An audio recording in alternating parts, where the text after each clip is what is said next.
School of Economics. Actualmente es director de Desarrollo en Auditoría Superior de la Federación. Cuenta con una carrera de más de 20 años entre el sector público en temas de hacienda, egresos y presupuesto, y en el sector privado en temas de crédito y resolución bancaria. Bien, buenos días, Hugo. Hola Valentina, buenos días. Pues estamos muy contentos. Bienvenidos todos. Es un magnífico día porque vamos a aprender cosas nuevas. Este tema de la inteligencia artificial, analytics, big data, realmente tiene el potencial de cambiar nuestras áreas profesionales de una manera muy, muy importante. Quiero ponerles como ejemplo lo que se hace en la Auditoría Superior de la Federación a través de la Auditoría Especial de Gasto Federalizado, en la cual, por ejemplo, se identifican flujos de pagos y determinadas constantes para identificar redes de proveedores. Se cruza información, por supuesto, con el SAT, con el registro de sociedades en la Secretaría de Economía, y entonces se van identificando repeticiones en los socios, repeticiones en los domicilios, repeticiones en los teléfonos. Todo esto ayuda a identificar redes de corrupción. Y como este ejemplo en la Auditoría Superior de la Federación, que sin duda la va a cambiar de manera profunda porque se pueden hacer auditorías censales y ya no muestrales, pues en la banca, en los programas sociales, el potencial de cambio es enorme, enorme, enorme. Y esa es la razón por la cual estoy muy contento, porque podemos aprender estas cosas nuevas de un brillante expositor, mi amigo José Antonio Murillo. También tenemos a Alex Caram, ya los presentará Valentina. Y bueno, pues buenos días. Directamente nos vamos a la presentación de José Antonio. Adelante, Valentina. Sí, muchas gracias. Bueno, José Antonio Murillo es actualmente director general de analítica del Grupo Financiero Banorte. Creó y dirige esta unidad de negocio en este grupo financiero, que es el segundo grupo financiero más grande de México. Su grupo ha sido reconocido como un caso de éxito dentro de la industria de los datos y la analítica. Obtuvo el premio global La Ferti a la excelencia en tarjetas de crédito y el impacto de la analítica en el patrimonio de los clientes, así como de las aplicaciones de inteligencia artificial que ha desarrollado y han sido altamente elogiados por los premios globales Alconix. José ha sido nombrado en repetidas ocasiones como uno de los mejores profesionales de la analítica de datos a nivel mundial por Corium. Fue funcionario de alto rango en el Banco de México, participó durante más de una década en el Comité de Política Monetaria, sosteniendo la opinión del personal sobre la inflación, una variable clave en las decisiones de política macroeconómica. Fue asesor del Fondo Monetario Internacional y dirigió misiones en varios países de América Latina en el ámbito académico. Ha sido profesor de la Universidad de Rice, el ITAM, obviamente, y el Colegio de México. Es doctor en Economía por la Universidad de Rice y, como ya les había comentado, licenciado en Economía por el ITAM. Buenos días y bienvenido. Muchas gracias por participar con nosotros en este conversatorio, José Antonio. Buenos días, Valentina. Gracias por la presentación. Voy a hacer la presentación de nuestro comentarista del día de hoy, que es Alejandro Caram. Él es socio a cargo de la práctica estratégica, ciencia de datos y gestión de riesgos de la consultora Desarrollo Integral Persona Empresa SC. Es especialista en control interno, riesgo operativo y prevención de fraude. Sus proyectos recientes en instituciones financieras pequeñas, medianas y multinacionales incluyen temas de analítica avanzada, digitalización de procesos e inclusión financiera.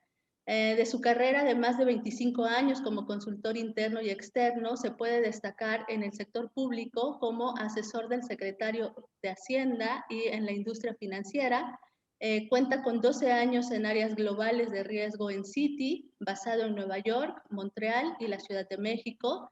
Alejandro es licenciado en Economía por el ITAM, maestro en Ingeniería en Sistemas Económicos por la Universidad de Stanford y doctor en Ciencias de la Administración por la Universidad de Montreal. Buenos días, Alejandro, bienvenido y muchas gracias por estar con nosotros en este conservatorio. Muchas gracias. Les comento a todos los participantes que la dinámica va a ser un poco la siguiente. Daremos la palabra a José Antonio para que nos dé una pequeña presentación del tema. Posteriormente daremos la palabra a Alex Karam para que él nos dé sus comentarios. Y tendremos la posibilidad de hacer preguntas al expositor y al comentarista. Para eso tenemos disponible el chat para los que gusten enviar sus preguntas y ya las estaremos haciendo directamente al presentador. Si Hugo no tiene nada más que agregar, le daría la palabra a José Antonio para que nos dé esta plática. Adelante. Es un gusto estar con ustedes el día de hoy. Espero que encuentren interés en lo que les voy a contar. Y un poco, como oyeron en la presentación que amablemente hizo Valentina de mi persona, tuve una carrera, la primera parte de mi carrera fue una carrera, digamos, muy ortodoxa en el sentido para un economista, donde estudié en el ITAM, hice un doctorado, trabajé en el Banco Central. Y de alguna manera otra tuve la suerte de a los 40 y cacho años poder iniciar una nueva vida profesional. Y renuncié al Banco de México para iniciar un grupo de analítica en Banorte. Y en esta nueva reencarnación que tuve, pues, hubo cosas que aprendí y sobre todo muchas que tuve que desaprender. Y estando entre colegas, pues es un poco contarles un poco cómo ha sido este viaje, qué es lo que aprendí y a lo mejor encuentran en algunas de las historias que les cuento algunos ejemplos que les pueden servir o ilustrar para cada uno de los campos que ejerce, ¿no? Ciertamente el ejemplo que daba Hugo se encuentra paralelismos con lo que he hecho en Banorte y les voy a platicar un poco más adelante. Para hacer la historia breve, en 2013, en esta carrera que yo seguía, les digo, de manera muy ortodoxa de un economista, llevaba casi 10 años de formar parte del Comité de Política Monetaria del Banco de México. Yo daba las opiniones sobre cuál era el curso probable que podía tener la inflación, cómo se veían las economías regionales, lo que es como el beige book, me tocó hacerlo, y tenía una suerte de cosas que eran de por sí un tanto, dentro de todo lo ortodoxo que es el Banco de México, pues, que se apartaban de lo que era el Banco de México. Hice el primer app de Banco de México, pues tenía un área de tecnología que me reportaba, un área de medición de datos, creamos nuevos indicadores. Y fue, la verdad, una experiencia en muchos sentidos muy enriquecedora, pero por otro lado, creo que es lo que definía a un economista del siglo XX. Y en el siglo XXI me parece que es más cercano a lo que les voy a contar que hago. En 2013, como les dije, decido renunciar a Banco de México, me voy a Banorte con toda la carga que puede tener cuando uno cambia después de haber tenido una carrera larga en un lugar, pues todo el mundo te dice, pues, ¿cómo es posible? ¿Por qué lo haces? Y parecía quizá un acto de audacia, ¿no? Por la razón que sea, lo decidí hacer.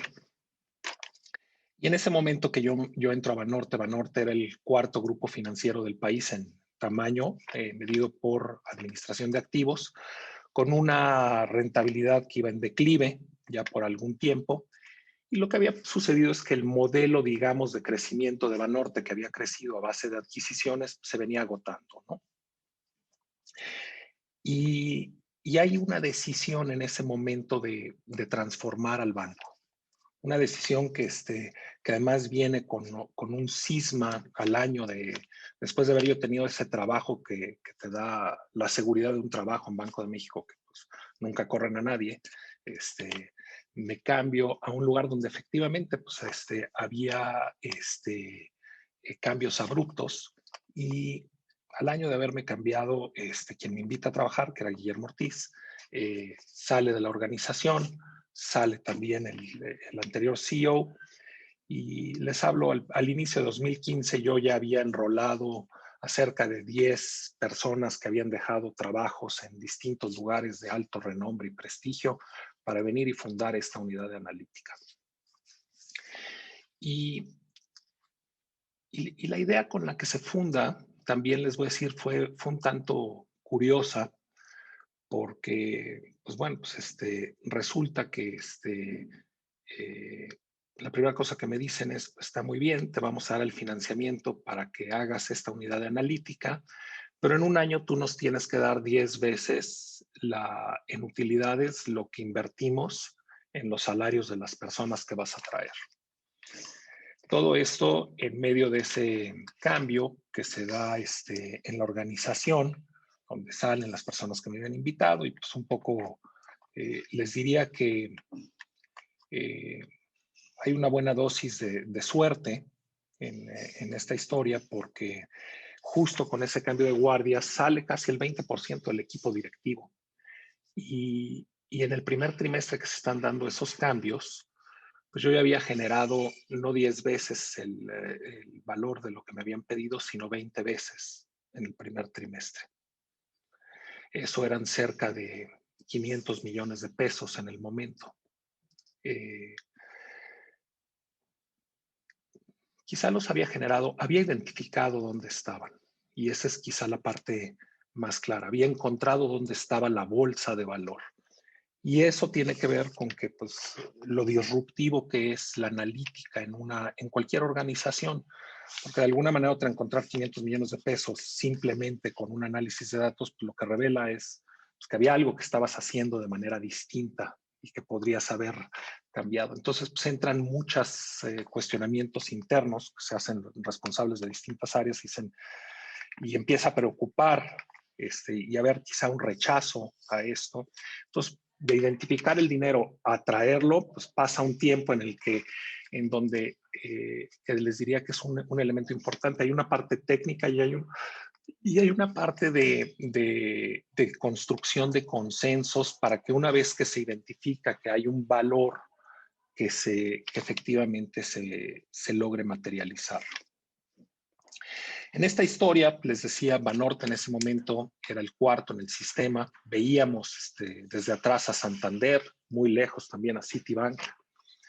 Y la verdad es que ha sido este proceso de transformación de Banorte bastante exitoso.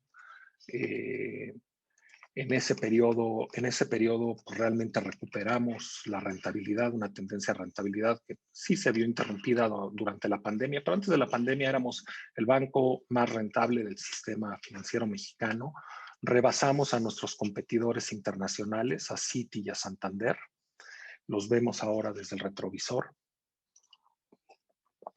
Y sobre todo esto se da pues enfocando nuestros esfuerzos en el cliente, poniendo en el centro de todo lo que hacemos al cliente. Finalmente hay una visión, ¿no? Nos estamos transformando para profundizar y extender la relación de negocio con nuestros clientes y eso es pues, tratar de dar una mejor oferta de valor. Les voy a dar algunos ejemplos concretos de a qué me refiero un poco más adelante, ¿no?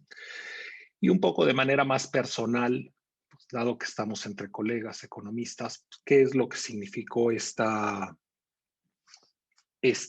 transformación de la organización y con la organización, pues yo mismo, mi transformación de economista a científico de datos? Un poco el argumento que les digo es, cada vez vamos a ser los economistas, me parece, mucho más parecidos a lo que son los científicos de datos. Los economistas que fuimos entrenados en el siglo XX, nos entrenaron para lidiar con un mundo de escasez de datos. Y entonces, pues bueno, pues había se privilegiaba mucho la técnica para tratar de extraer información de un número relativamente reducido de datos. Hoy día, quizá una de las cosas más importantes que uno tiene que entender es que el valor principal radica en los datos, en la información que tenemos. Y después, sí, cómo la procesamos esa información. Y eso requiere pues, un poco un abandono de la ortodoxia en que hay un espacio muy grande a la creatividad, de entender cuáles son los datos que nos van a ayudar a entender mejor a los clientes o, dependiendo del negocio, al mundo en el que estamos inscritos. También les voy a dar algunos ejemplos de eso. Entonces yo les diría que hay dos cosas que ocurren con este cambio que yo doy. Uno es entender el valor de los datos de verdad y cómo había un desperdicio enorme. En todas las organizaciones hay un desperdicio enorme de los datos que no nos ayudan a entender bien los problemas que tenemos. Y efectivamente hay nuevas técnicas que uno tiene que empezar a entender. Había quizá muchas de las herramientas que utilizaban los estadísticos o los científicos de la computación, realmente los economistas ni siquiera los aprendíamos, ¿no? Todo lo que son esas herramientas para clasificar los datos, por ejemplo, los árboles de decisión, el uso de la inteligencia artificial, ¿no? Incluso les puedo decir que cuando empieza todo esto había cierto desprecio de los economistas por este tipo de herramientas. La segunda cosa que les digo es valor de los datos, y hay un cambio quizá en mi mentalidad, en el mindset, como dirían los americanos, que me hace alejarme de esta ortodoxia en la que yo había vivido la primera parte de mi vida profesional. ¿Y en qué sentido es ese abandono de la ortodoxia? Es uno, valorar realmente los aprendizajes que vienen de múltiples disciplinas. Y no me refiero únicamente a la ciencia de datos, sino voy en un arco que va desde cosas extremadamente cuantitativas como la ciencia de la computación hasta la antropología. Vamos a hablar de ejemplos muy concretos de eso, donde efectivamente tenemos que abandonar ese paradigma hiperracional y transaccional en el que hemos estado inscritos la humanidad en los últimos 50 años, ¿no? Y tratar de entender con todas estas nuevas herramientas, pues un poco mucho mejor cuál es el comportamiento humano, y tratar de entender mejor a los clientes para, pues, al final del día, poderlos servir mejor. Entonces, bajo cualquier métrica, lo que hayamos hecho ha funcionado bastante bien. En proyectos de ciencia de datos por más de 6 años, mi equipo, que somos 70 personas, han generado, en combinación con las áreas de todas las verticales de negocio del grupo con las que ya trabajamos, más de $4,000 millones en utilidad directa. Pues nos ayudó a rebasar a Banamex y Santander. ¿Qué ha funcionado? Pues bueno, lo primero es, en muchas de las organizaciones, y piénsenlo, cuál es, y como economistas lo pensamos, cuál es la función objetivo que estamos buscando, qué queremos medir. Y pues muchas veces son métricas que hacen sentir bien a la organización, pero no son métricas reales, con un impacto real de negocio, un impacto real en la vida de las personas. Entonces, el determinar esas métricas que realmente, o sea, lo que no medimos, pues es muy difícil poderlo mejorar. Y esa medición, para nosotros hay dos, les diría, métricas. Hay muchas métricas, ¿no?, que estamos utilizando, pero hay dos vertientes de información muy importantes. Uno, aquello que te permite entender el verdadero valor presente y futuro de un cliente, que es lo que se llamaría en inglés el Customer Lifetime Value, el valor presente de una relación de negocios potencial con un cliente. Y seguramente muchos de nosotros nos desespera cuando tratamos con una organización que no entiende ese valor, ¿no? Y entonces lo que implica es que esa relación de negocios termina mucho, tiene una duración más corta o menos profunda de lo que podría ser. La segunda cosa es entender realmente, o sea, la técnica alejada de quien conoce bien los procesos de negocio, pues, realmente es un sinsentido. En estas cosas son trabajos, los economistas, al menos muy ortodoxos, solíamos pensar que esto del trabajo en equipo pues no era necesario. La verdad es muy importante.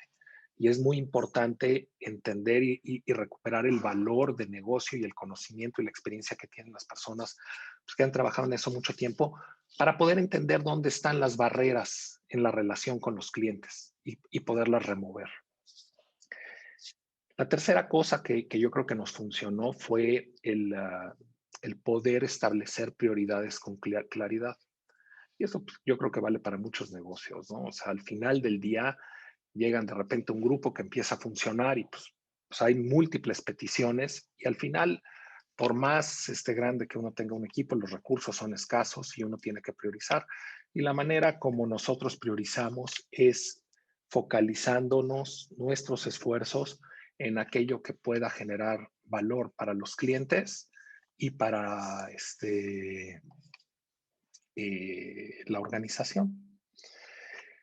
La cuarta cosa que es muy importante, que también es un cambio en el frame, en el mindset, les diría propio, y de la organización. Hay muchas organizaciones que son muy reticentes a experimentar, a probar. Y entonces, pues, si uno no experimenta, uno no aprende. Así de fácil. Hoy día la regla de oro es, pues, tenemos que entender la causalidad. Por siglos, los científicos nos quedábamos satisfechos con el dogma ese de correlación, no es causalidad.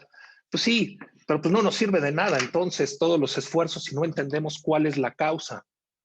Entonces ha habido ese entendimiento, les diría yo creo que en la última década, que tenemos que entender realmente la causalidad y hay algo que es brutalmente poderoso para entender eso.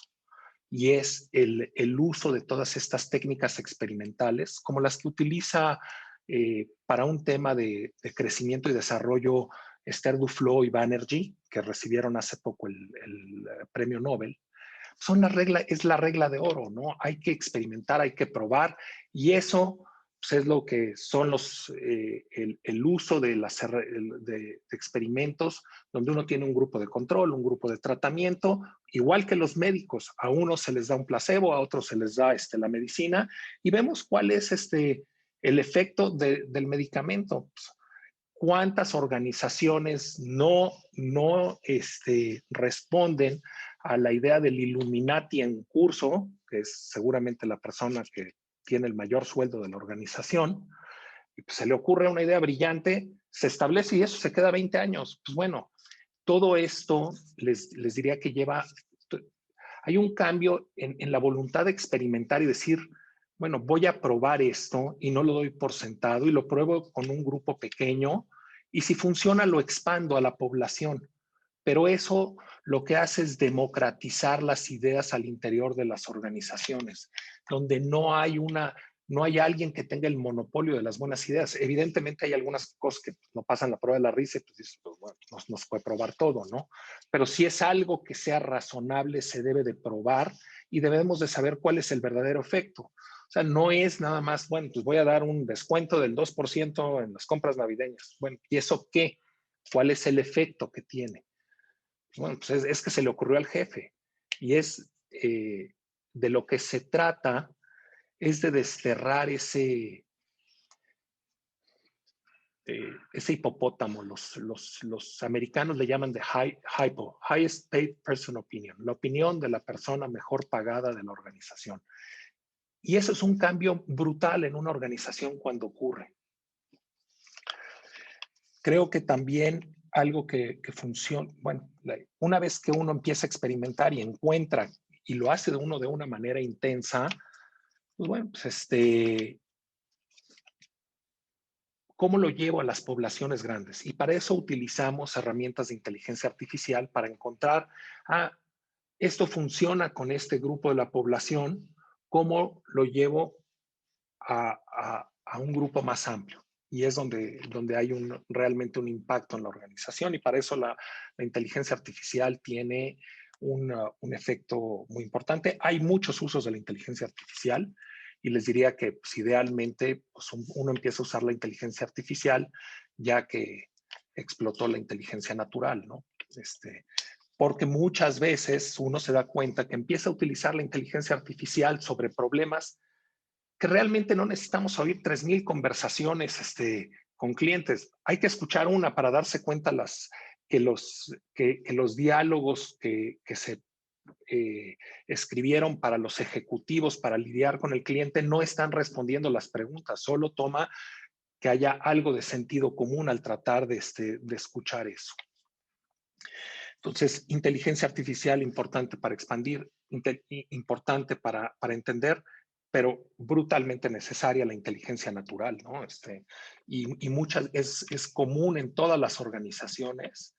Les digo, entra uno, fue a la universidad, entiende uno una serie de cosas o cree entender una serie de cosas, y entra uno a una organización donde han hecho las cosas de una manera inercial durante los últimos 20 años y parece como un proceso de lobotomía donde la gente deja de pensar y simplemente se suma a la inercia. Y eso me queda clarísimo en las organizaciones en las que modestamente participé. Por ejemplo, el Fondo Monetario Internacional, pues, contratan a un montón de gente súper inteligente, pero entran y tienen un marco esquemático con el que se evalúa todo, de lo cual pues ya nadie sale y nadie cuestiona. Es una cosa, pues un verdadero sinsentido, ¿no? Tener tanto capital humano para que haya solo un cerebro que piensa, ¿no? Yo les diría que, que finalmente la otra cosa que nos funcionó es lograr tener una narrativa que pudieran entender las áreas de negocio. O sea, parte de esto no nada más entenderla, yo creo que hay como 3 partes al menos fundamentales o 4. Una, pues, sí, tenemos que tener la técnica y entender cómo se usan, cómo se procesan esos grandes volúmenes de datos. 2, cómo conocemos el negocio y se aplica a un problema que sea relevante. Y 3, cómo se comunica eso a la organización de manera tal que se pueda construir un consenso alrededor de eso. Y todo esto quizá con un basamento de que hay que entender que quien entra a este negocio es disruptivo por naturaleza y entonces tiene que haber una voluntad de que las cosas ocurran. Eso yo creo que es tanto en la iniciativa privada como en el sector público. Sino, o sea, al final del día, pues sí, se requiere empujar estas cosas y que haya la voluntad de que esto ocurra, ¿no?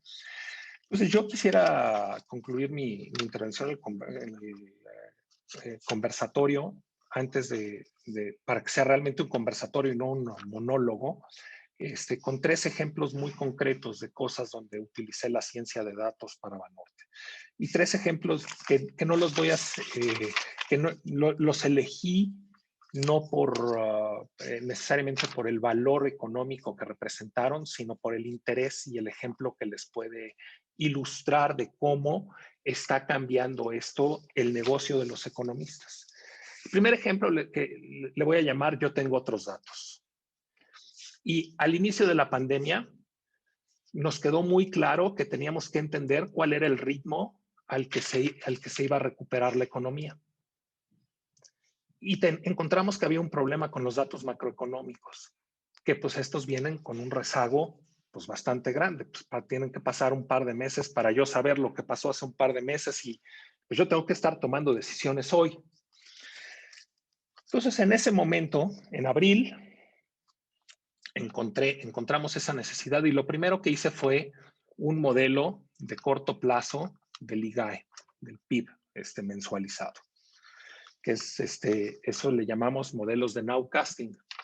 Y lo que hice, además de las técnicas, de las variables financieras y macroeconómicas que usualmente se utilizan, utilicé un gran volumen de datos que venían tanto de la información transaccional que yo tengo de los clientes de Banorte, que es relevante, como les dije, es el segundo grupo financiero en tamaño del país, y también información que había quizá fuera de Banorte, que podemos encontrar entre los grandes volúmenes de datos. Y con eso les puedo decir que me tomó un mes y cachito tener un pronóstico que hasta la fecha no lo publicamos, pero es mucho más preciso que cualquier pronóstico que publican los pronosticadores del sector privado. Entonces,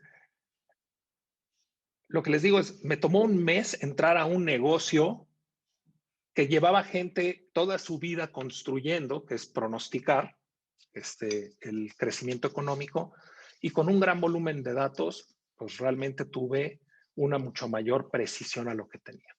Adicional a eso, quería yo tener algo más de sabor, porque el IGAE pues, no necesariamente nos permite identificar dónde pueden estar las diferencias.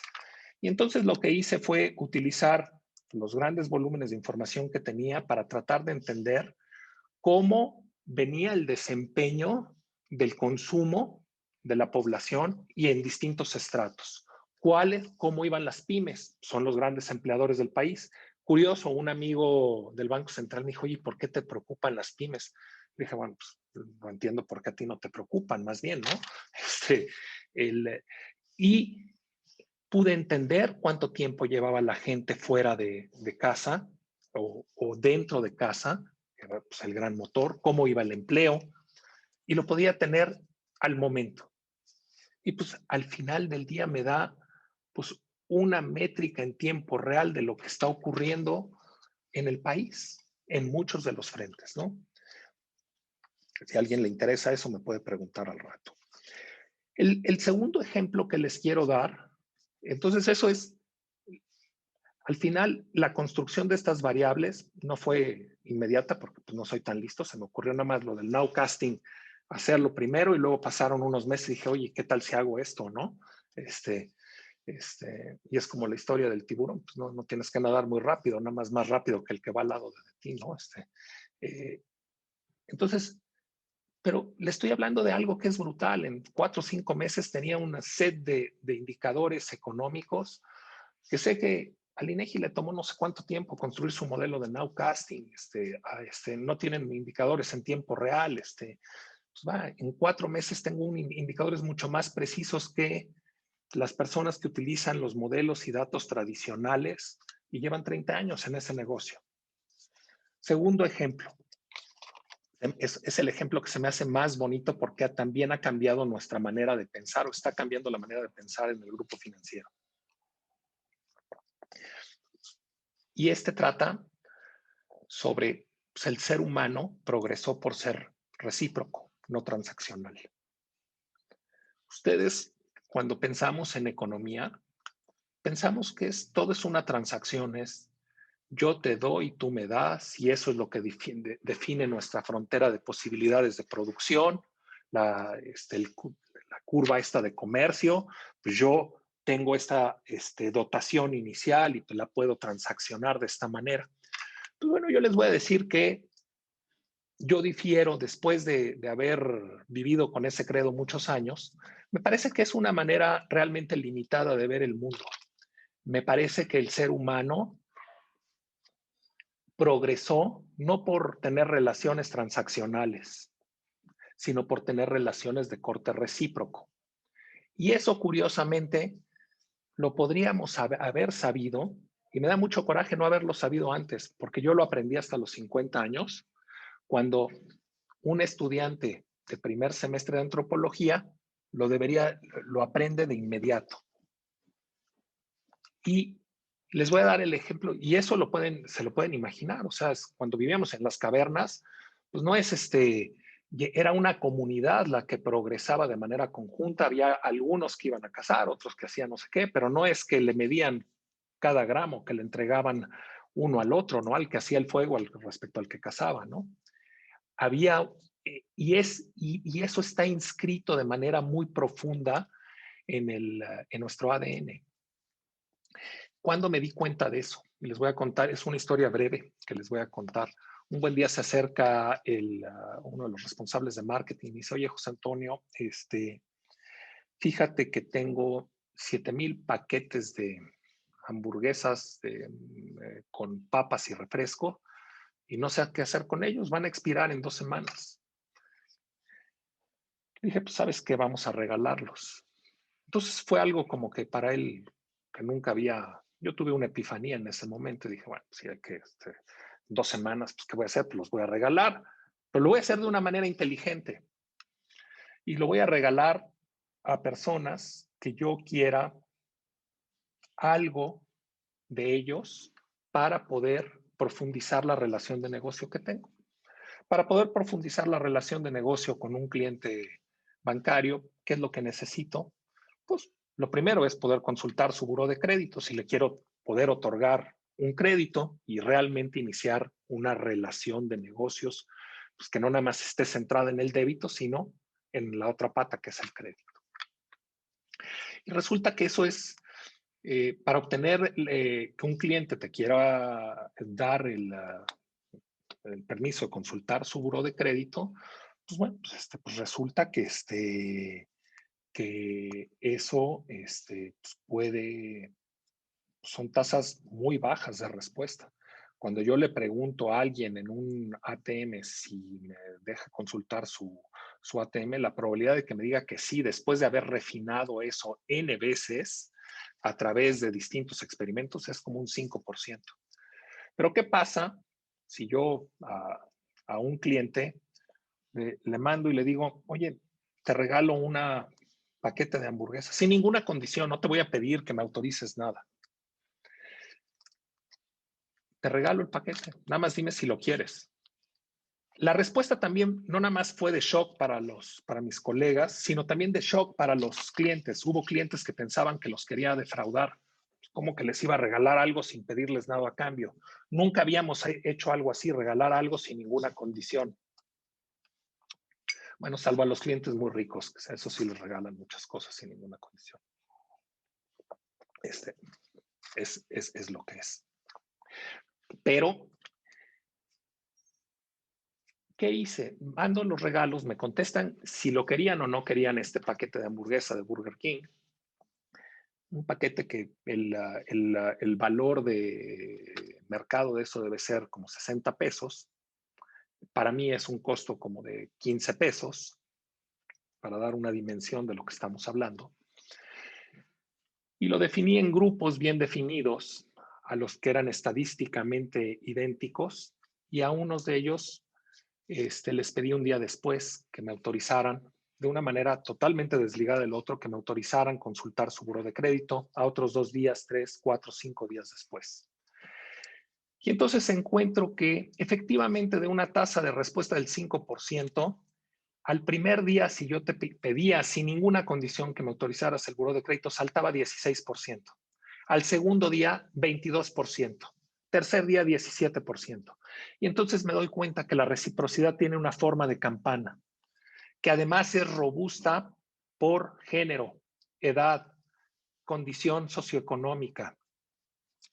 Obviamente, también los ricos son más egoístas, y entonces, pues, pero es la misma forma de campana. Las mujeres y los hombres es igual. Las mujeres son un poco más recíprocas que los hombres. La gente joven es un poco más recíproca que los viejos. Hay diferencias, pero todos tenemos esa forma de campana. Y es brutal, o sea, como manera, les diría, no nada más de conducir un negocio, sino uno de conducir su vida, ¿no?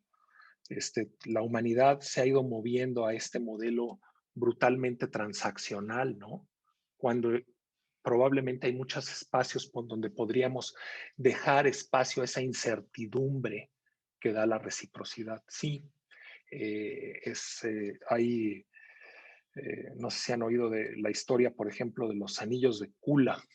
Es unas islas del Pacífico hacia Nueva Zelanda, donde pues, son relaciones recíprocas que duran centurias y van y cruzan en una lancha de una isla a otra, llevando lo que pensaríamos probablemente en la modernidad, que son baratijas, unos collares de conchas. Y pues bueno, el valor de una persona no está en si le saqué una concha más o otra a la otra persona, sino poder regresar ese regalo de mayor forma en el futuro. Y esas son cosas que están muy impresas en nuestro DNA, aunque llevamos 50 años donde nos están machacando que hay que ser transaccionales. El tercer ejemplo que les diría que me da que viene de la ciencia de datos es precisamente un tema del que hablábamos, inteligencia artificial versus inteligencia natural. El primer ejercicio que hice de inteligencia artificial, utilicé algoritmos de voz-texto, lo que significa que empecé a escuchar, gran idea, lo que le decían los ejecutivos a los clientes. Es poco común que en las organizaciones, pues, conforme va subiendo las personas, pues se va volviendo más autista y menos escucha a sus clientes, que es de lo que viven, ¿no? Y entonces, pues gran idea, pues vamos a escuchar qué dicen los clientes y cómo hablan con ellos los ejecutivos. Y pues bueno, pues, les tengo que confesar que pues, hice ese proceso donde empecé a escuchar a los clientes y empecé a utilizar las herramientas de inteligencia artificial, de economía conductual, para tratar de tener una comunicación que respondiera a las preguntas que no se atrevía a preguntar el cliente antes de que un ejecutivo hablara con ellos, y usé las técnicas experimentales de distintos ciclos para encontrar cuál era esa conversación ideal. Y una tasa y un proceso que era un producto muy maduro, que es una tarjeta de crédito, que ya la había llevado a tasas de conversión muy altas, que eran cerca del 18%, después de todo ese proceso la llevamos a un 38%. Si me contestaba el teléfono la persona, 4 de cada 10 personas iba a comprar. Pero les tengo que hacer una confesión. Todo eso que suena brutalmente técnico de inteligencia artificial, técnicas de economía conductual y experimentación, se basó en una primera cosa, que es que escuché 2 conversaciones de los clientes. Y entonces me di cuenta que realmente teníamos que cambiar esos scripts y dónde había primeros problemas, ¿no? Y ya después sí escuchamos 5,000 conversaciones de manera organizada con las técnicas de inteligencia artificial. Y el mensaje, les diría, es que viene de la ciencia de datos. Pues hay algo que es brutalmente potente, ¿no? Que es escuchar a los clientes. Y cada quien tiene clientes. La Auditoría Superior de la Federación tiene sus clientes, nosotros tenemos nuestros clientes, las universidades tienen a sus clientes, pero no los escuchamos. Y hay una forma que es, hay que escucharlos y hay que hablar con ellos y después utilizar la ciencia para poder mejorar y extender y profundizar la relación con ellos. Y hasta aquí yo termino los ejemplos que tenía. Creo que me extendí un poco más de lo que quisiera, pero pues creo que tenemos como 20 minutos para poder conversar. Muchas gracias, José Antonio. Muy interesante la plática. Voy a dar la palabra ahora a Alex Karam, que es nuestro comentarista del día de hoy, también un experto en estos temas, para que nos diga su experiencia en el manejo de datos, en este tema de inteligencia financiera. Alex, te cedo la palabra. Muchas gracias, Dali. Muchas gracias, Hugo, y al Colegio Economista de Oaxaca por la invitación. Hola, hola. Adelante, adelante. Gracias. Para los que estamos en este oficio de la ciencia de datos en México, José Antonio Murillo es el referente máximo de éxito y es un honor para mí compartir este foro con él. Muchas gracias. Yo quisiera hacer algunas preguntas, algunas reflexiones para llevar a José Antonio a elaborar sobre algunos temas en medida que nos dé tiempo, en algunos bloques, gracias a las personas que mandaron preguntas con anticipación a este foro. Pero entonces quisiera, a lo mejor en la medida que nos dé tiempo, platicar un poco sobre el tema de la práctica de la ciencia de datos. A lo mejor si podemos entrar un bloque de preguntas e inquietudes sobre aplicaciones a políticas públicas y cosas del sector público, y finalmente algunas reflexiones sobre temas de educación y de formación y de habilidades, para lo cual pasaríamos a la palabra para hacer la pregunta a una persona que nos mandó anticipadamente una pregunta sobre esto. Con respecto al primer tema en el que quisiera pedirle a Joe que nos diera un poco más de perspectiva, el tema del que estamos hablando hoy es una de las grandes tendencias seculares o milenarias que definen los tiempos que estamos viviendo.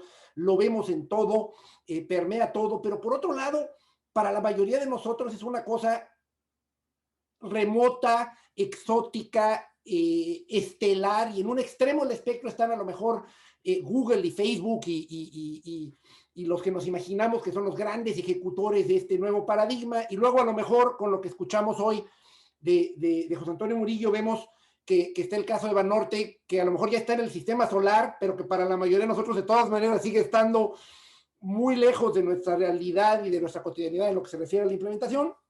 Y en este contexto, y lo voy a aterrizar en un par de preguntas más específicas, quisiera pedirle a José Antonio que nos diera, de nuevo lo voy a aterrizar en preguntas específicas, una perspectiva un poco más de esto desde el hombre de la calle, el humilde economista como nosotros, que está en la trinchera de las pequeñas, de las medianas empresas, de los gobiernos de los estados, de los gobiernos de los municipios.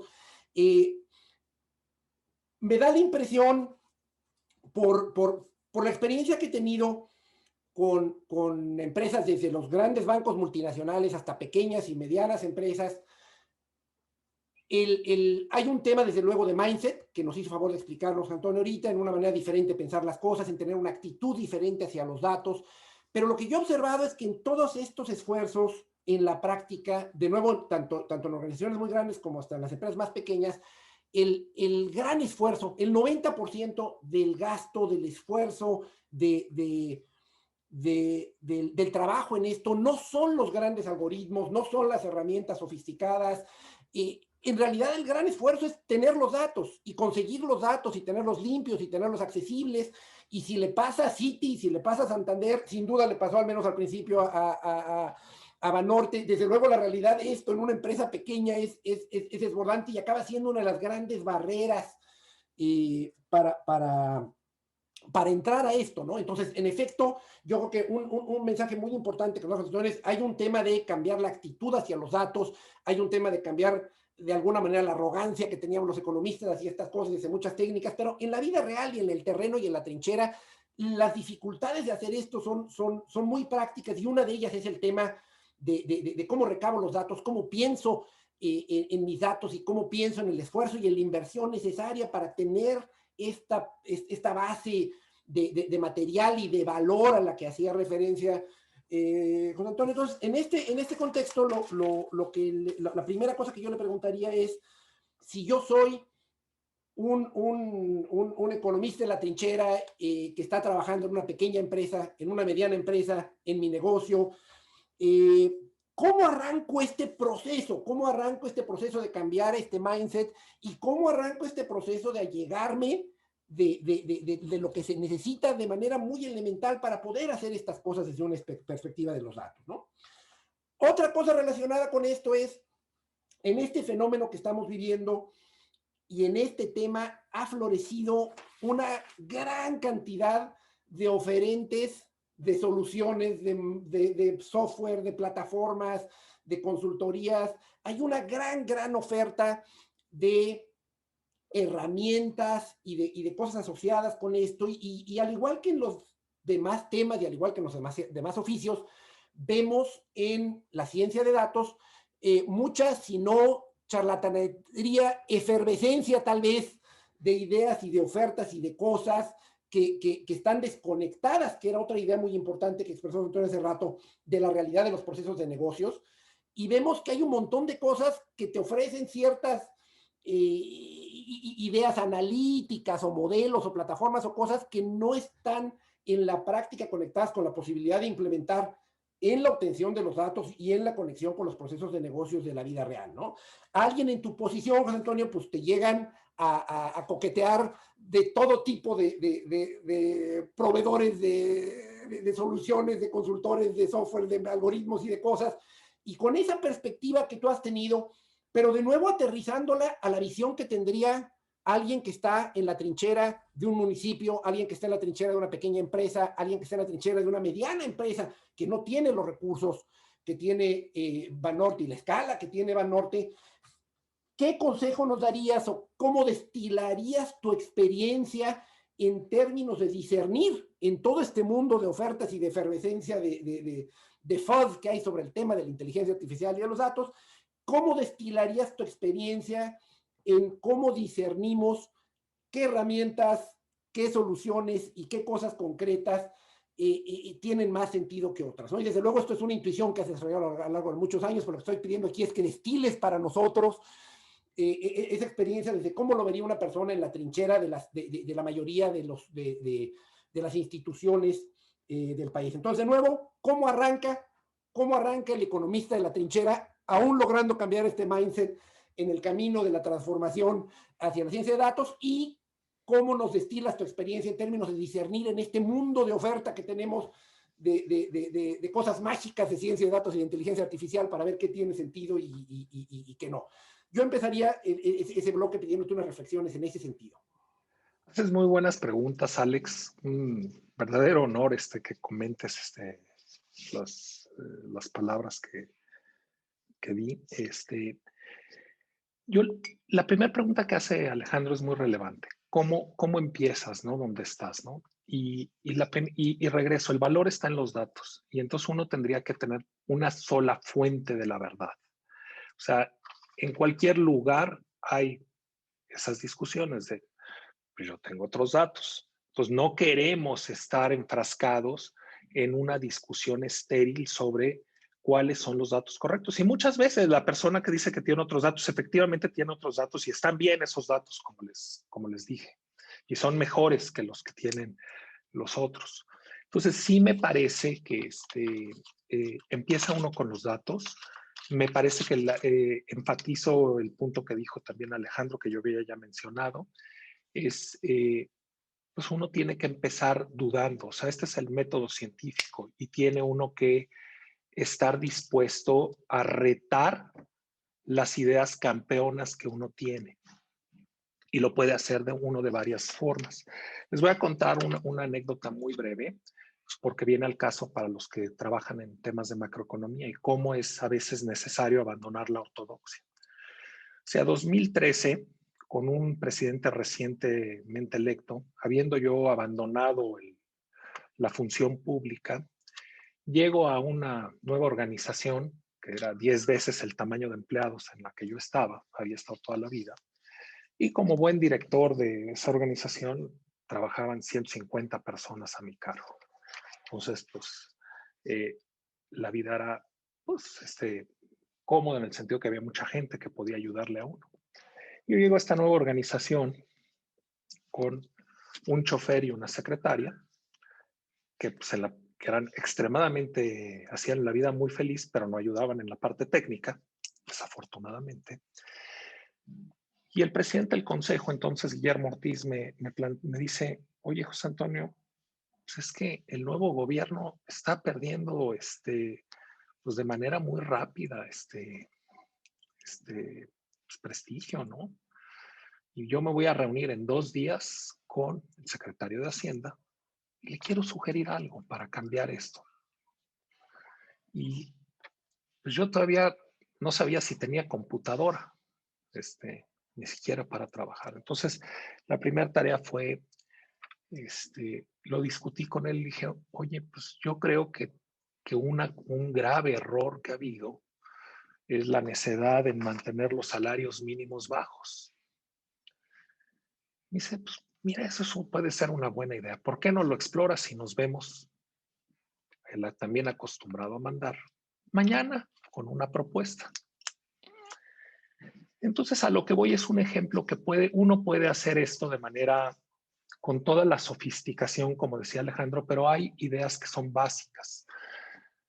Lo que yo hice en ese momento es que había habido la experiencia de fusionar el salario mínimo, había las áreas geográficas, si recuerdan, A, B, C, ya no me acuerdo. Y se había fusionado, no me acuerdo si la B con la C o alguna cosa así.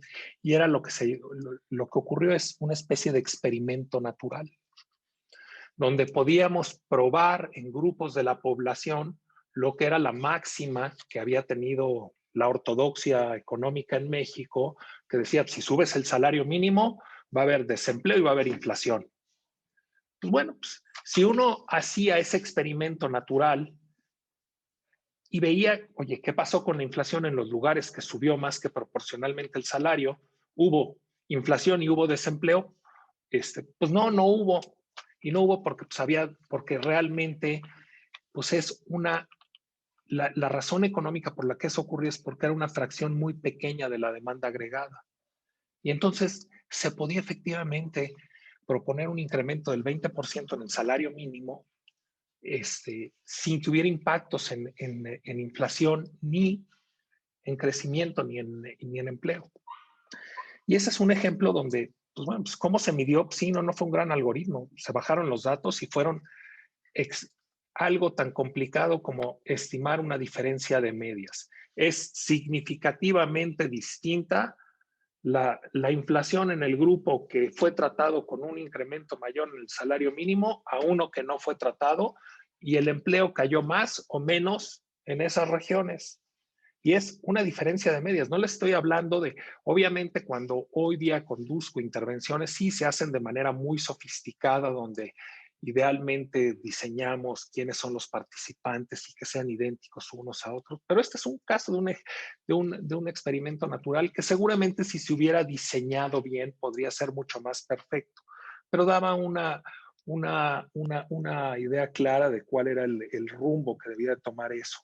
Y lo que pues bueno, pues también muestra que pues no es suficiente tener el conocimiento, sino que un poco lo que les he insistido, hay que implementar, porque tardaron algunos años en que se incrementara el salario mínimo, ¿no?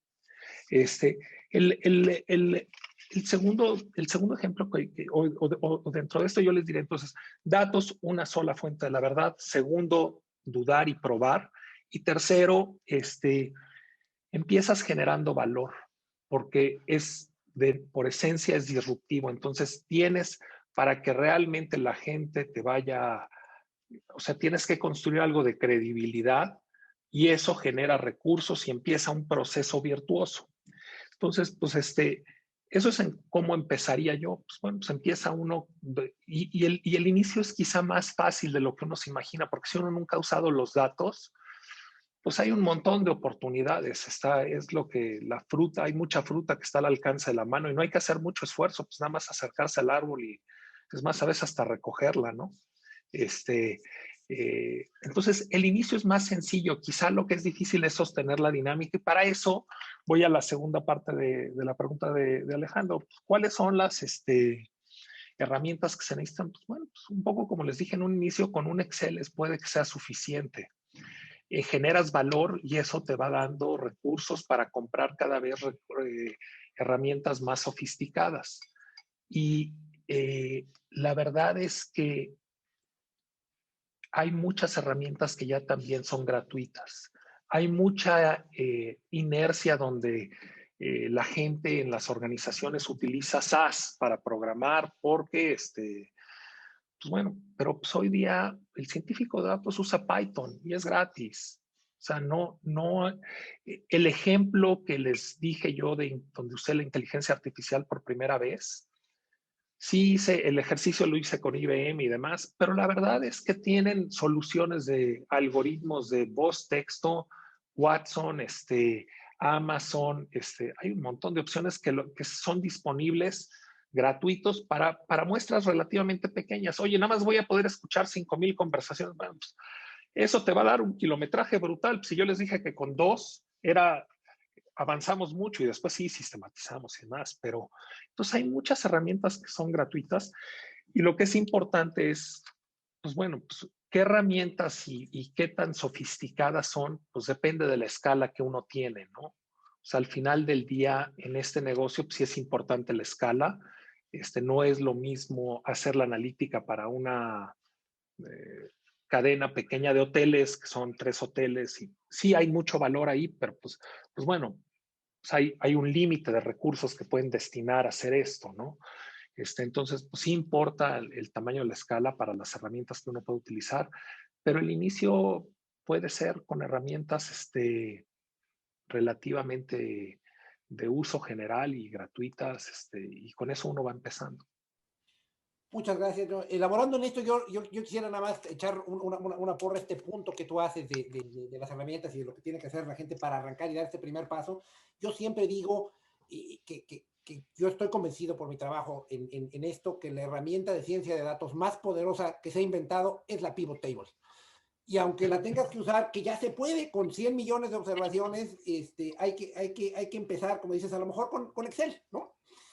El siguiente bloque de preguntas y de reflexiones que yo había previsto preguntarte se refieren al uso de esto en el sector público, es decir, en qué medida esta transformación, y de nuevo desde la perspectiva del economista en la trinchera, no de alguien que tiene los recursos del Banco de México, y no necesariamente de lo que se puede hacer desde una escala como la de Banorte, desde la perspectiva del economista de la trinchera, en un contexto del sector público, en un municipio, en un estado, en la auditoría superior de la federación, ¿cuál crees que es el punto más relevante y más pragmático que puedes compartirnos desde el punto de vista de qué hay que hacer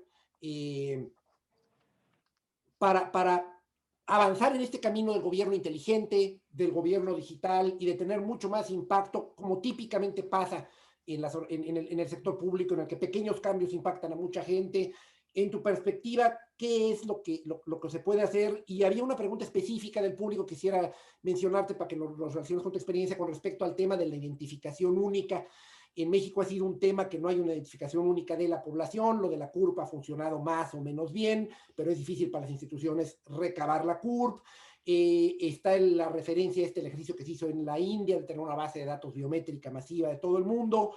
Desde el punto de vista tanto de la identificación de los ciudadanos como de cosas prácticas para quienes trabajamos en las instituciones del sector público, ¿qué consejo y qué reflexión nos puedes dar? Me adelanto de una vez para el tercer bloque de cosas de las que te iba a preguntar, que tiene que ver con la formación, las habilidades y la educación de los nuevos científicos de datos en México, y para eso Valentina nos va a hacer favor de darle la palabra a un asistente para que te formule esa pregunta en cuanto contestes la del sector público. Claro que sí. Yo creo que la parte ahorita que hacías la pregunta, hay muchos ejemplos dentro del propio gobierno federal, estatales y municipales de éxito del uso de la ciencia de datos. El SAT, por ejemplo, la Auditoría Superior de la Federación, el gobierno de la Ciudad de México. Yo ahorita se me fue el nombre, hay un profesor de la Universidad de Harvard en la Kennedy School. Yo lo invité alguna vez a un foro de Banorte, ahorita se me fue el nombre, después se los digo, o lo pueden buscar, que fue la mano derecha de Bloomberg y luego fue alcalde de una ciudad en Indiana. Creo que su nombre empieza es Stephen no sé qué, pero bueno. Este profesor tiene un libro, por ejemplo, donde ejemplifica muchos usos de la ciencia de datos para gobernar mejor. Yo la reflexión que haría sobre esto es, lo que no caería nunca es en el engaño de tratar de buscar la herramienta más atractiva, el objeto más lustroso, que dicen, uy, ahora tengo esto, y pues ¿para qué sirve? Pues quién sabe, ¿no? Y yo regreso a que el objetivo primario de todo mundo es servir cuando estás en una empresa, a sus clientes, y un gobierno servir a los ciudadanos. A mí me encantaría que hubiera muchos gobiernos, o sea, algunos lo deben de tener muy claro, cuáles son los puntos de dolor de esa ciudadanía. Igual que en las empresas tenemos lo que se llaman estas métricas de desempeño, KPIs, donde decimos, bueno, pues yo voy a hacer esto y voy a mover todos estos indicadores. Yo no he visto muchos alcaldes que lleguen y digan, mira, yo voy a estar aquí 3 años o 6 años, hasta el tiempo que voy a estar, y terminando mi mandato va a haber en estas 5 métricas mejoras que estoy esperando llegar a estos objetivos. Si vivieran en la Ciudad de México, ahorita es una delicia aquí manejar, por razones obvias, ¿no? Pero pues, hay un problema de movilidad brutal. Antes la gente perdía cualquier cantidad de horas en desplazarse. A mí me encantaría que llegara un alcalde y dijera, si ese fuese un problema, a lo mejor es un problema de un grupo pequeño, no lo creo. Es decir, pues bueno, pues ahorita el promedio de tiempo de desplazamiento de un ciudadano a la Ciudad de México son 1 hora con 30 minutos al día. Yo voy a mejorar la calidad de vida de las personas porque al final de mi mandato va a ser 1 hora. Y son 30 minutos que el salario promedio de un ciudadano de la Ciudad de México es de tanto, y entonces voy a generar un valor de tanto a la ciudadanía. Entonces, yo creo que hay muchos ejemplos donde uno puede aplicar la ciencia, pero donde está el valor es en básicamente en el conocimiento experto de dónde están los puntos de dolor y dedicar un poco nuestras energías a resolver los puntos de dolor que son más graves. O sea, hay un punto de dolor, por ejemplo, en temas de desigualdad, de temas de seguridad. Hay N puntos de dolor. Y pues bueno, la vida no alcanza para arreglar todas las cosas y no puede uno abrir tantos frentes. Entonces, ¿cuáles son los que voy a cambiar y cómo me voy a medir? ¿Cómo voy a rendir cuentas sobre el éxito de lo que estoy haciendo? Idealmente, por ejemplo, todos los programas sociales que iniciaron pues hace tiempo con Solidaridad, tenían buenas métricas de evaluación. Es toda la evaluación de impacto en los proyectos sociales. Eso existía y es pues, muy importante no olvidarlo, transparentarlo y saber, oye, ¿funciona o no funciona?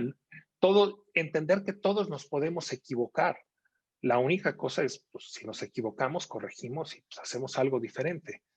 Nada más no dejarlo 20 años sin que se cambie, ¿no?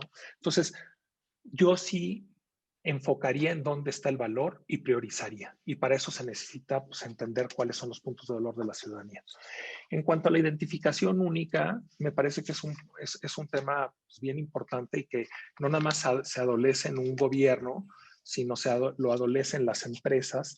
Y pues va, si no puedo, otra vez, yo quiero resolver problemas a la ciudadanía o a mis clientes y no sé quiénes son los ciudadanos y no son quiénes son los clientes, pues bueno, pues sí tenemos un problema, ¿no? Un problema pues, en la premisa, ¿no? Entonces, pues, y en México tendemos a ser muy reticentes a decir, bueno, pues esto lo tienes que hacer porque lo tienes que hacer, ¿no? Hace años, cuando yo iniciaba mi carrera profesional, tratábamos de hacer el registro, el RENAVE. Yo no tenía nada que ver con eso, pero con un desenlace muy desdichado. Acabó muy mal.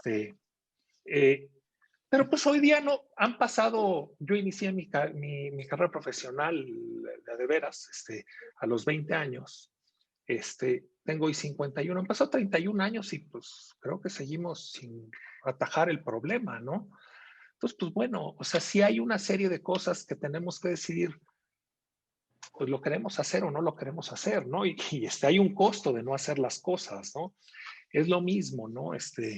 Si yo no tengo una buena base de mis clientes, y me acuerdo de Hugo, el ejemplo que daba de los teléfonos repetidos en la auditoría, pues bueno, si como organización yo no tengo los teléfonos para contactar al cliente, para avisarle que le están haciendo un fraude, pues bueno, pues va a ser imposible poder servir bien a esa persona. O sea, yo puedo tener el modelo perfecto de identificación de fraudes, pero si no tengo o tengo el teléfono del conmutador donde trabaja, pues bueno, pues ¿cómo le voy a avisar que le están haciendo un fraude en la tarjeta? O sea, y tenemos que tomar como sociedad, pues ese problema que decía Hugo, que yo les comento del banco, pues es en todos lados. No somos muy reticentes a dar ultimátums. Y después, les puedo decir que el año pasado hice 500 intervenciones en este tipo de experimentos. Y aquello que hay tres cosas que son muy valiosas. La primera es eliminar barreras en la relación con los clientes. La segunda es poner el precio correcto. Y también como economistas entendemos que es precio por cantidad, pero en las empresas piensan que nada más es precio y les da mucho miedo bajar los precios. No entienden eso de que hay elasticidad y no, eso es como teórico de los economistas y esos no entienden. Y la tercera cosa que es importante es efectivamente cuando es necesario dar un ultimátum, dar un ultimátum. Oye, tienes que hacer esto y si no haces esto, pues pues vamos a tener una dificultad en poder tener una buena relación de negocios, ¿no? Entonces, a mí, yo sí me parece que es algo que tenemos que tener resuelto, ¿no? Y si quieren pasamos al tema de formación, no sé, Valentina. José Antonio, yo quisiera que la estudiante, creo que se llama Linda, si está por ahí, ella misma expresara sus inquietudes acerca de su currícula. Y también aprovecho para saludar a Jorge Chávez Presa, que por ahí vi una pregunta de él. Es un honor que estés, Jorge. Jorge es director ejecutivo en el Consejo del Banco Mundial para México y otros países. Entonces, qué padre que estés y otros amigos también, por ejemplo, Ramis, Sacil, hicieron un par de preguntas, pero vamos a darle espacio porque me parece que este tema de la formación de los economistas es bien relevante. Adelante, Linda. Claro, sí, saludos, Jorge. Sí, buenos días. Saludos. Buenos Saludos. Y si es Stephen Goldsmith, ya me acordé, Jorge. Aquí lo vi en el chat. Yo pensé que era Levi. No, es Stephen Goldsmith. Bien, Jorge. Buenos días. Soy Linda Osorio. Hola, Linda. Soy estudiante de economía y me permití escribir lo siguiente. Hace 3 días, el presidente de la República presentó datos de ingresos que al mes de enero tuvieron algunas de las principales cadenas de autoservicio y tiendas de conveniencia del país. Con ellos sustentó su afirmación de que el consumo interno se ha mantenido robusto en el arranque del 2021, pues según el cálculo habría crecido 6.1% en términos reales con respecto al 2020. Por otro lado, los llamados indicadores de alta frecuencia de bancos como BBVA, Bancomer, seguramente Banorte e incluso INEGI ya le entró a este tema. Reflejan que el consumo interno, estimado a través del uso de medios de pago, como tarjetas de débito y crédito, reflejan una actividad muy por debajo de esta afirmación en términos reales. ¿Cómo podría conciliar unos datos y los otros datos? Bueno, ese es mi comentario y la pregunta que yo les haría. Es una excelente pregunta, Linda. Y yo te voy a decir una cosa. Primero que nada, felicito al presidente López Obrador por efectivamente buscar otras fuentes de datos para tener una mejor comprensión de la realidad de lo que está enfrentando el país en esta crisis. Y te voy a decir una cosa. Hay una parte de verdad en estas dos afirmaciones que haces. Yo coincido y un poco regresando a conocer los puntos de dolor. El presidente se ve que entiende muy bien cuáles son los puntos de dolor de un grupo extremadamente amplio de la población, que desafortunadamente no se refleja en las estadísticas macroeconómicas que tienen un carácter plutocrático, no democrático, porque las estadísticas macroeconómicas pesan por cuánto dinero tiene la gente y cuánto gasta cada quien dentro de la demanda agregada, no el número de personas. Entonces, efectivamente, las estadísticas macroeconómicas tienen un sesgo plutocrático que no necesariamente reflejan y nos ayudan a entender cómo está viviendo esta crisis el grueso de la población. Entonces, al él utilizar esas estadísticas, pues sí está dando un poco la vuelta a esa problemática. Yo lo que les diría es, haces una pregunta pues, muy relacionada a lo que les decía el ejemplo de yo tengo otros datos. Y la narrativa del presidente coincide con que esta crisis que hemos vivido, ya ven que había esta discusión de que si era una palomita o que si iba a ser una V o una palomita como la de Nike. Pues no, la crisis que estamos viviendo es como una K. A unos les está yendo bien y a otros les está yendo muy mal. Y cuando yo veo datos de consumo transaccionales diarios, efectivamente la población con menores ingresos, su consumo ha crecido cerca de un 25%. El problema es que las personas con ingresos altos, si yo comparo respecto a enero del 20, están todavía abajo del 10-12%, abajo de lo que estaban en enero del año pasado. Y las personas de mayores ingresos, lo que pasa es que han restringido su consumo porque esa es la población que iba a los teatros, a los restaurantes, a los hoteles, viajaba, justo eso que se ha venido frenando en la economía.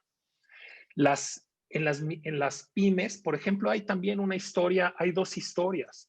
Las microempresas siguieron abiertas, nunca se pudieron dar el lujo de cerrar.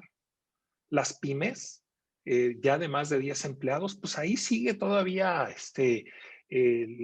muchas de estas cerraron, se quedaron cerradas, otras su consumo se ha visto restringido. Y véanlo, es la historia del peluquero del barrio, siguió operando, él nunca dejó de trabajar.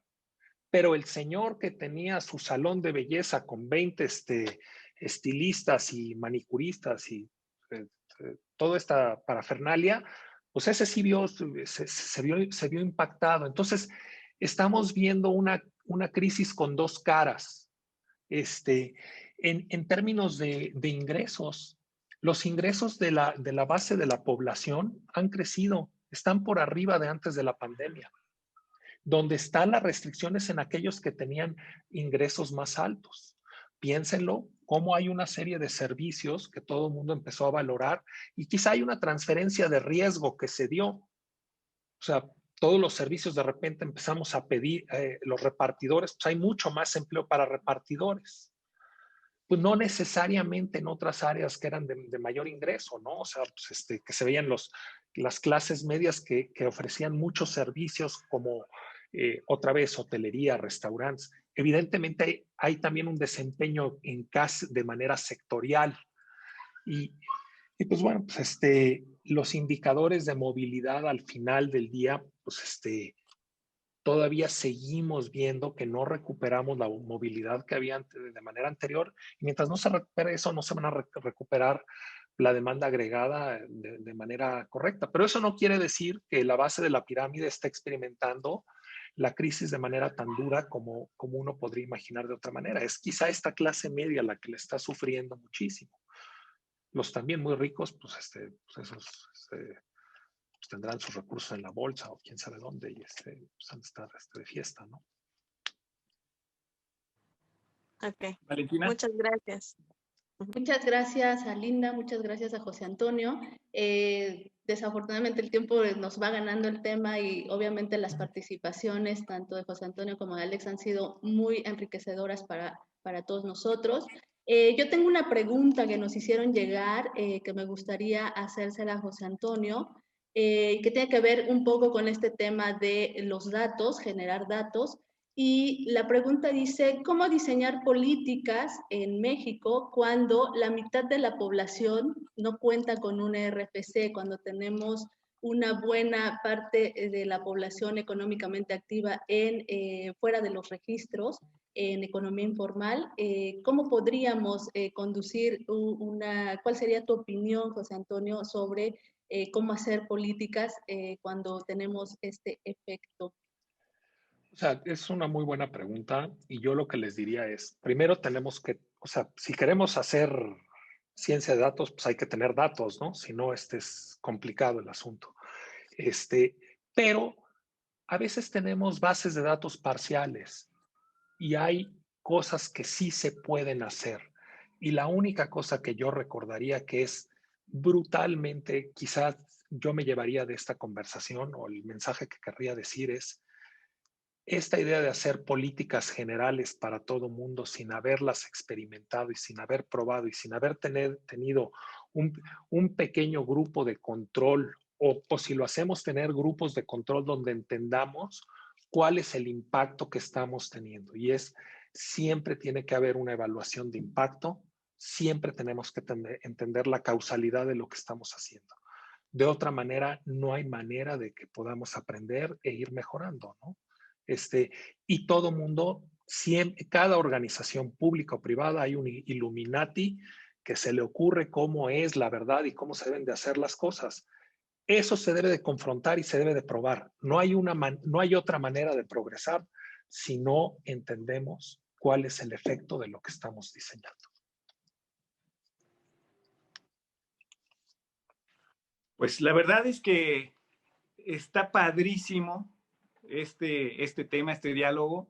Sí, ya necesitamos cerrar porque ya son las 10:20 y llevamos 1:20, pero la verdad es que ha pasado como agua. Creo que esta plática se debió haber llamado, en vez de pomposamente inteligencia artificial y analítica, de hecho Jorge Chávez me dijo, oye, eso está muy pomposo. Creo que debió haberse llamado el abandono de la ortodoxia, porque creo que los economistas, y más los economistas de Oaxaca, que tenemos, por ejemplo, este tema de la reciprocidad comunitaria tan cercano y tan evidente, el tema de las mayordomías, donde en efecto por ejemplo, con el tequio, pues no hay una cuestión transaccional, sino una cuestión de reciprocidad con el pueblo y con el resto de tus vecinos, ¿no? Ese es el tequio que es obligatorio y que me parece que podemos entenderlo mejor los economistas de Oaxaca porque lo tenemos muy cerca. Y en ese abandono de la ortodoxia hemos tocado temas padrísimos, preciosos. Y por eso creo que los economistas necesitamos ser más empíricos y quizás en el futuro, pronto, las currículas de los licenciados en economía necesitarán más de datos, más de estadística, más de antropología, y eso implica un retorno a la economía como ciencia social. Entender más estos temas comunitarios y por supuesto también matemáticas, por supuesto también modelos, pero antes los economistas estamos formados en hacer modelos, en hacer una serie de relaciones hipotéticas. Hoy debe haber, me parece, una relación más fuerte entre observar al cliente, al ciudadano,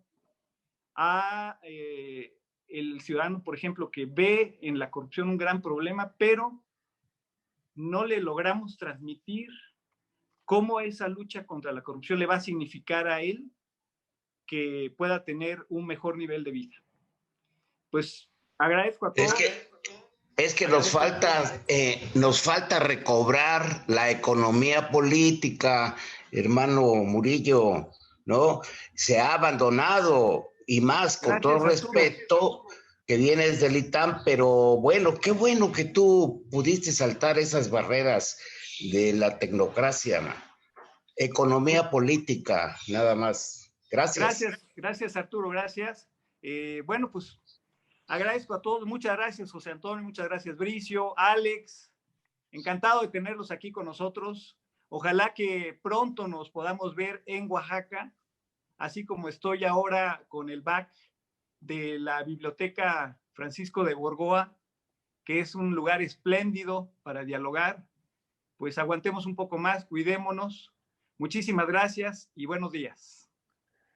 Muchas gracias por la invitación. Saludos a todos. Gracias. Gracias, Hugo. Muchísimas gracias. Un abrazo. Saludos. Gracias.